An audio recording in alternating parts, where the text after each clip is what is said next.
창조, 타락, 구속, 예수 그리스도의 초림에 대한 언약의 성취를 통해 구속까지 완성이 됐어요. 그리고 그리스도의 초림과 재림 사이를 우리가 살아가고 있고, 이때를 마지막 때라고 부릅니다. 왜 이때를 마지막 때라고 부르냐면 이 성경의 네 가지 단계죠. 창조, 타락, 구속. 그리스도의 초림으로 말미암아 구속이 완성이 됐어요. 그러나 이제 그리스도의 재림을 통해 새 하늘과 새 땅이 창조되어야 되는 마지막 회복의 단계가 남아있기 때문에 그리스도의 초림과 재림까지 이 시기를 마지막 때, 말세, 종말의 때라고 부르는 겁니다. 그리스도의 재림이 마지막으로 남아있는 성경의 언약이에요. 다 성취됐어요. 재림만 남아있는 겁니다. 그래서 사도 바울은 로마서 11장에서, 제가 이번 주에 또 조금 더 상세하게 설명을 드리겠지만, 로마서 11장에서 그리스도께서 다시 오시는 그 재림, 마지막 언약의 성취를 앞두고 이방인의 수가 충만해지고 유대인들의 수가 여기서 말하는 유대인은 이스라엘 혈통적 이스라엘 민족들을 의미하는 겁니다. 이 유대인의 충만한 수가 교회의 일원으로 들어가게 될 것임을 분명하게 약속하고 있어요. 그게 이스라엘의 회복이에요. 땅이 아니라.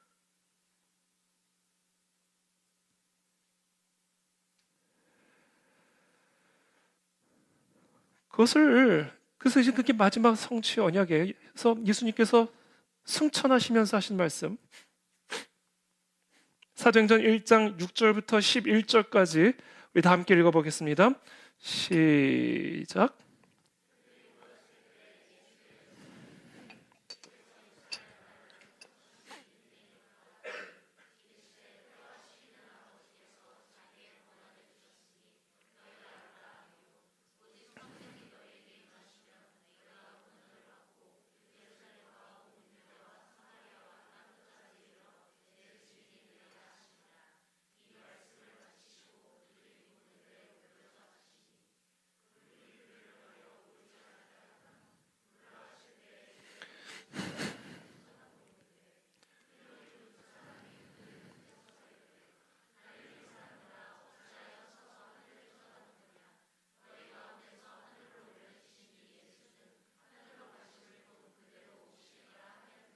그렇죠. 이게 마지막 남은 언약이에요. 올라가신 그대로, 올라가신 모습처럼 내려오신다는 거예요. 이건 장소적인 의미가 아닙니다. 올라가신 것처럼 내려오신다는 얘기를 하는 거지.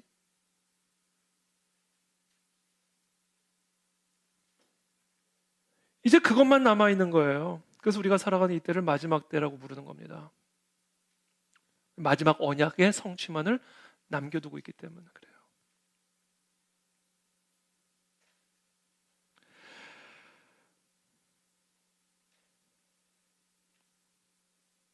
구약의 예언은 그리스도의 초림을 통해서 부분적으로 성취되었고, 이제 그리스도의 재림을 통해서 완전하게 성취될 겁니다.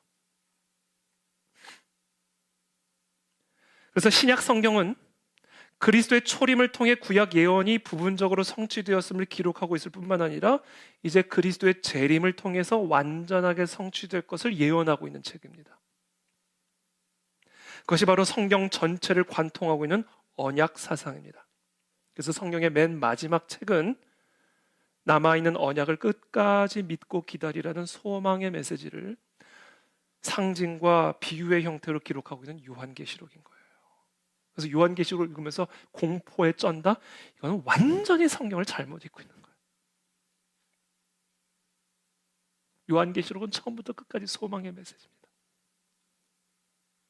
희망의 메시지. 다시 오신다. 반드시 이긴다. 끝까지 그러므로 견뎌라.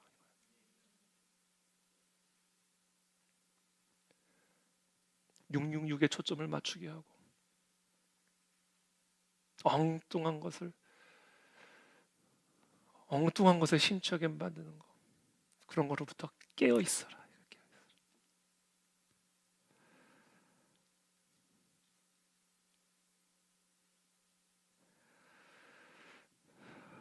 오늘 본문은 바로 그 마지막 때를 살아가는 우리들에게 주시는 계시의 말씀이에요. 마지막 남아있는 그 그리스도의 재림을 앞두고 있는 우리들에게 주시는 언약의 말씀입니다. 오늘은 제가 서론을 지금 시간을 다 썼어요. 서론에. 본론과 결론은 그래서 간략하게 제가 짚고 넘어가 드릴게요. 이미 지금 서론을 다 이해하셨으면 시편 110편은 그냥 풀어져요. 쭉 풀어집니다. 무슨 의미인지를. 110편 1절 말씀 다 함께 읽겠습니다. 시작.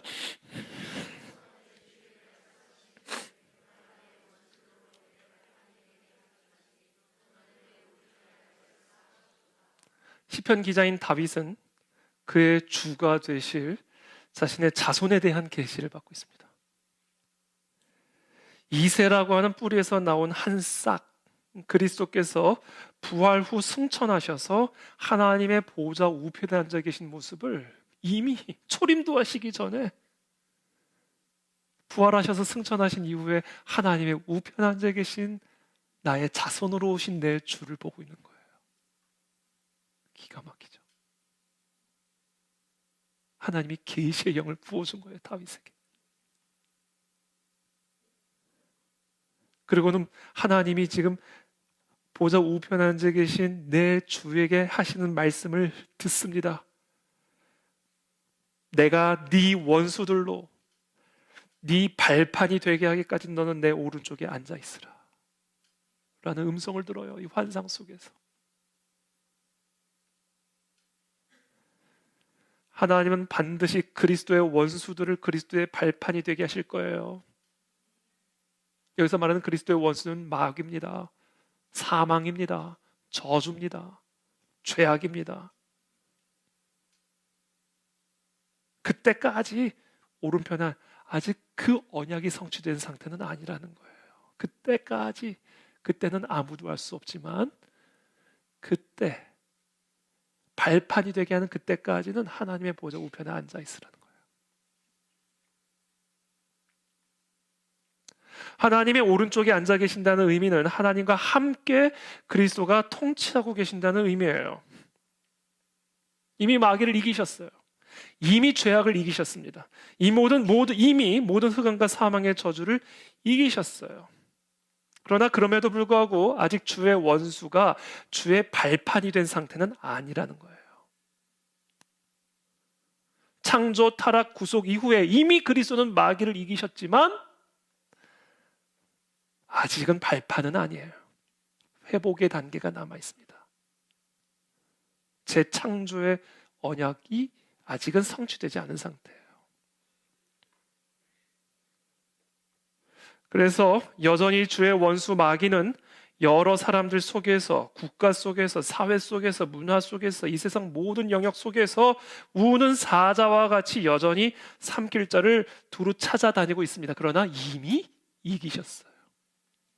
철로 역정에 보면 이 크리스찬이 어떤 집에 들어가려고 하는데 그 집 앞에 무서운 사자 2마리가 있어요.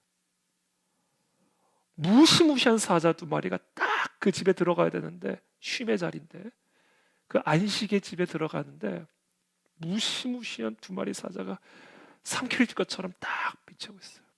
그래서 순간 크리스찬이 무서워가지고 막 벌벌벌 떱니다. 뒷걸음을 칩니다. 공포에 사로잡힙니다. 근데 그때 그 집을 지키던 한 문지기가 말합니다. 어리석은 친구, 저 사자는 견고한 사슬에 묶여 있어. 그냥 지나가면 돼. 이미 이기셨어요. 여러분, 개 목에 걸려있는 개줄 아시죠? 아무리 무서운 개라 할지라도요, 주인이 개 목에 개 목줄을 딱 쥐고 있으면요 되는 거예요. 상관없는 거예요. 그리스도께서 십자가에서 죽음을 이기시고 부활하시는 그 순간 그리스도는 이미 마귀의 목줄에 견고한 그리스도의 통치의 줄을 확 묶어버린 상태입니다. 그래서 여전히 우는 사자와 같이 두루 삼킬 자를 찾아다니지만 깨어만 있으면 된다는 거예요. 그러니까 그리스도께서 종말에 대해서 가르치고 있는 것은요 666에 대한 게 아니에요. 종말론적 삶에 대한 가르침이에요. 그리고 그 종말론적 삶은 뭐냐? 깨어있는 거예요. 그럼 우는 사자가 뭐 상관이 없어요. 두려워하지 마십시오, 여러분. 지금 저와 여러분들을 삼키려 드는 것과 같은 그런 우는 사자가 무엇이든지 간에 여러분 전혀 두려워하지 마십시오. 그 우는 사자는 철저하게 그리스도의 주권에 결박되어 있는 상태입니다.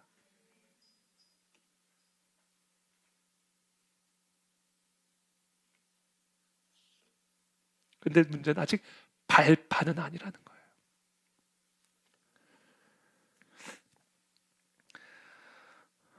이 발판이 된다는 얘기는요, 그때는 이제 마귀 자체가 소멸이 된다는 얘기예요. 이게 발판이에요.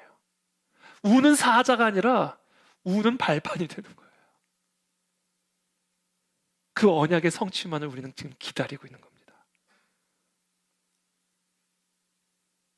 이제는 원수 마귀라는 존재 자체가 영원한 불에 떨어져 이제는 그 마귀의 활동 자체가 완벽하게 영원토록 소멸이 되는 그 마지막 언약의 성취를 이룰 때까지 너는 저 마귀의 목줄 쥐고 내 오른편에 앉아 있으라, 그 얘기하시는 겁니다. 그러니까 이 땅에서 살아가는 그리스도인들은 우는 사자 같은 마귀가 지금 어떤 모양을 우리를 삼키려 든다 할지라도, 물 가운데 지날지라도, 불 가운데 지날지라도, 사망의 음침한 골짜기를 지날지라도 우리는 전혀 두려워할 필요가 없어요.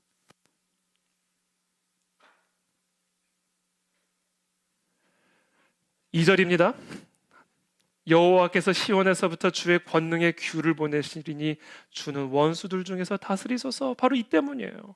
하나님의 보좌 우편에 앉으셔서 주의 권능의 규를 가지고 주의 원수들 중에서 완벽하게 다스리고 계시기 때문에 우는 사자와 같이 두루 삼킬 자를 찾아다닌다 할지라도 깨어만 있으면 되는 거예요.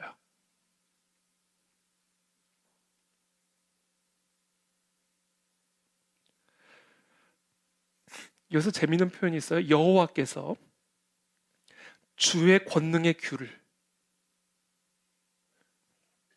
하나님의 그 권능의 지팡이를 내 하나님 우편에 계신 그리스도에게 보내신다는 거예요. 그래서 주는 원수, 여기서 주는 하나님 우편에 계신 그리스도예요. 원수들 중에서 다스리소서. 그러니까 하나님이 모든 다스리는 권세를요, 예수 그리스도에게 위임을 하신 거예요. 주신 거예요. 하늘과 땅의 모든 권세를 하나님이 그리스도에게 주신 거예요. 그래서 하나님 보좌 우편에 앉아 계신 겁니다. 그래서 이제는 우리는 뭐든지 무엇으로 기도해? 그리스도의 이름으로 기도를 해야 된다는 거예요. 그때 질병들이 나음을 얻고 귀신들이 떠나가고 사탄 마귀가 평정되며 승리를 누리게 되는 거예요. 하나님의 규의 통치를 경험하는 거예요. 왜? 모든 하나님의 규가 그리스도에게로 이양이 되기 때문에. 그래서 그리스도 안에 온 하늘과 땅의 모든 권세가 있기 때문에 무엇을 구하든 이제는 그리스도 이름으로 구하시는 거예요. 그때 하나님의 나라와 통치가 마귀의 머리를 밟고 흑암과 사망의 저주를 밟고 우리 삶 가운데 충만하게 임하게 되는 겁니다. 3절입니다. 주의 권능의 날에 주의 백성이 거룩한 옷을 입고 즐거이 헌신하니 새벽 이슬 같은 주의 청년들이 주께 나오는도다. 여기서 주의 권능의 날이라고 하는 것은 주의 권능으로 주의 원수들과 싸우는 이 마지막 때의 날을 의미하는 거예요.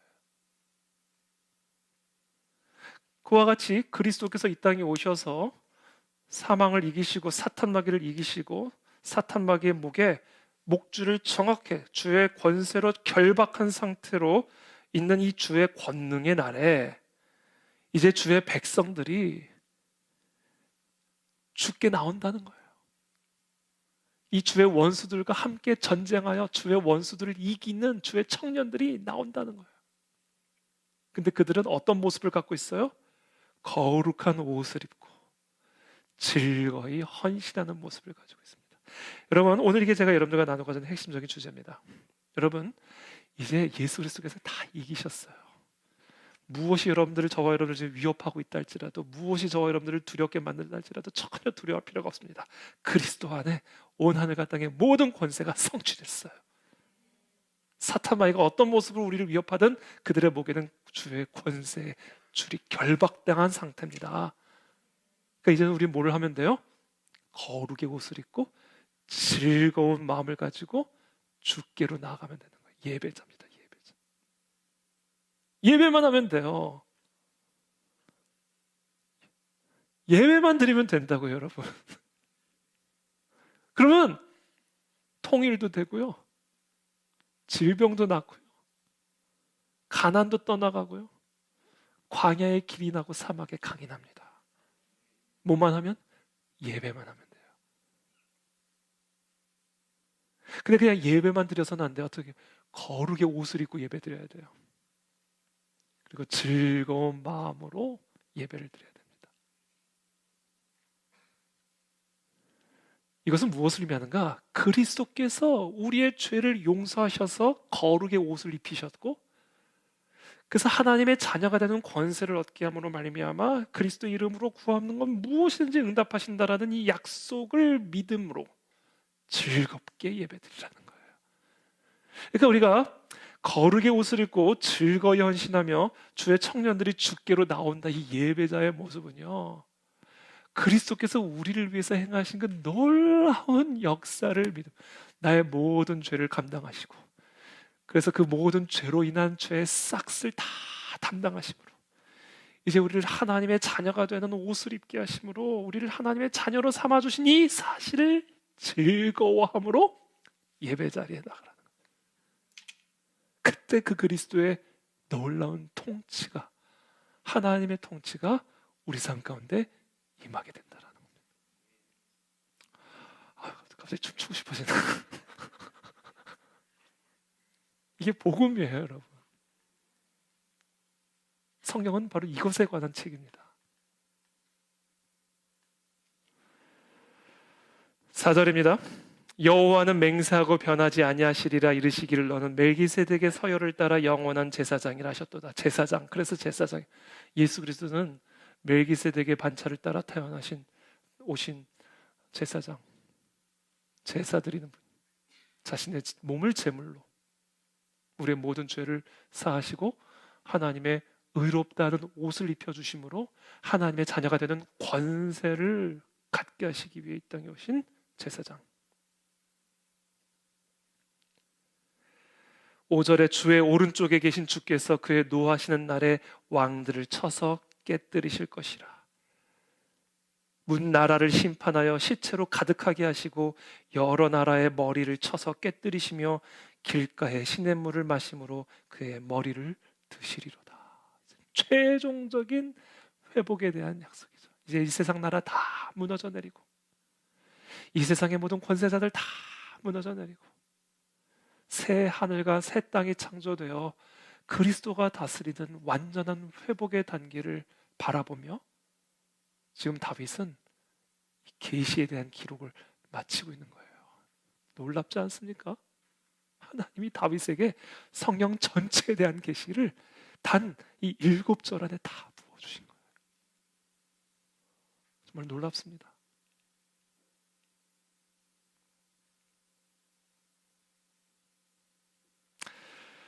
이게 오늘 이 시편 110편의 말씀입니다. 그래서 오늘 저의 기도, 우리 모두의 기도는 에베소서 2장 15절 거기에 기록이 되어 있어요. 마지막으로 우리 에베소서 2장 15절 함께 15절부터 23절까지 한 번만 읽고 오늘 함께 기도의 자리로 나가겠습니다. 본문은 아마 없을 거예요. 에베소서 2장 15절부터 23절 한번 여러분 성경 한번 펴보시고 우리 다 함께 한 절씩 교독함으로 오늘 말씀을 이걸로 결론적으로 마치겠습니다. 에베소서 2장 15절부터 23절까지 저부터 읽겠습니다. 이로 말미암아 주 예수 안에서 너희 믿음과 모든 성도를 향한 사랑을 나도 듣고, 죄송합니다. 1장 15절입니다. 죄송합니다. 에베소서 1장 15절부터 23절 다시 한번 읽겠습니다. 이로 말미암아 주 예수 안에서 너희 믿음과 모든 성도를 향한 사랑을 나도 듣고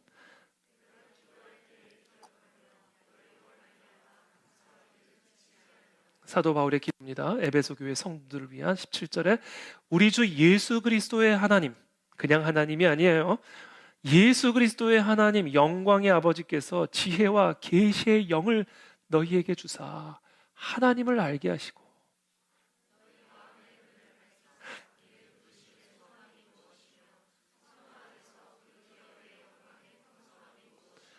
그의 힘의 위력으로 역사하심을 따라 믿는 우리에게 베푸신 능력의 지극히 크심이 어떠한 것을 너희로 알게 하시기를 구하노라.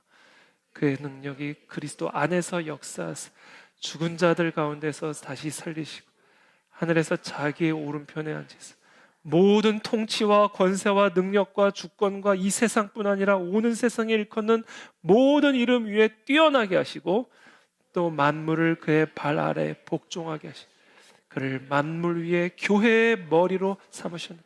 함께 읽습니다. 교회는 그의 몸이니 만물 안에서 만물을 충만하게 하시는 이의 충만함이니라. 아멘. 아멘.